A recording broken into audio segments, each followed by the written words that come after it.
मतलब घूंघट से लेके शिक्षा से लेके बहुत सारे अत्याचार हैं जिनसे लड़कियां उभर के आगे आती जा रही हैं। आप लोग कोई भी समाज में कितना भी अत्याचार होता है, कहीं ना कहीं एक रोशनी की किरण आती है, निकल जाती है कि नजाकत, कोमलता, वात्सल्यता, मातृत्वता ये सब अगर छिन रही हैं, क्यों? क्योंकि लड़कियां अपने आप को सफल करने के लिए, इज्जत पाने के लिए, सम्मान पाने के लिए जूझ रही हैं।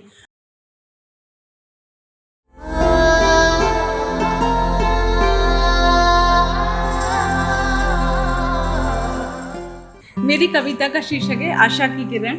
हम सब लोग कुछ ना कुछ उम्मीद, सपने सब देखते हैं और उसी के ऊपर मैंने ये लिखा हुआ है कि हर दिन सोचूं मैं ऐसा, हर दिन सोचूं मैं ऐसा, आज से बेहतर कल होगा, धूप छांव का जीवन ये उमंगों से भरा होगा। हर दिन सोचूं मैं ऐसा, आज से बेहतर कल होगा, धूप छांव का जीवन ये उमंगों से भरा होगा। ऐसी शक्ति देना प्रभु, ऐसी शक्ति देना प्रभु, सही पथ पर चलती जाऊं, उम्मीदों के आसमां को सतकम से छूती जाऊं। इच्छा शक्ति हो मन में इतनी, इच्छा शक्ति हो मन में इतनी, जितना सागर में हो पानी, आशाओं के दीप जलाकर सबको हो जाए हैरानी। भरकर नैनों में सपने न्यारे, भरकर नैनों में सपने न्यारे, आंख मूंद कर सोती सारे, उजियारों से भरी सुबह आएगी, उजियारों से भरी सुबह आएगी, उम्मीदों की किरण छा जाएगी। दुख जीवन में कितने भी आए, दुख जीवन में कितने भी आए, हंसने का कोई सबब होगा, हर दिन सोचूं मैं ऐसा, आज से बेहतर कल होगा।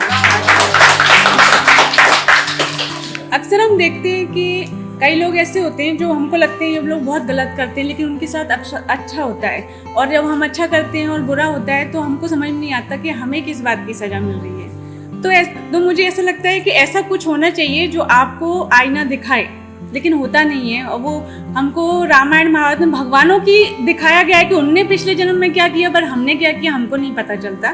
तो उसके लिए मैंने लिखा है कि ऐसा कोई प्रतिबिंब बनाओ, ऐसा कोई प्रतिबिंब बनाओ, भवसागर पार करने से पहले उसे दिखाओ, अपने कर्मों के दर्शन करके जाओ, बाद में बैठ के तुम ना पछताओ, अपने मन पर कोई बोझ न ले जाओ, अपने मन पर कोई बोझ न ले जाओ, अपने कर्मों का हिसाब खुद करके जाओ, जिससे बाद में कोई प्रश्न चिन्ह ना उठे, इतना कष्ट हमें किस वजह से मिले।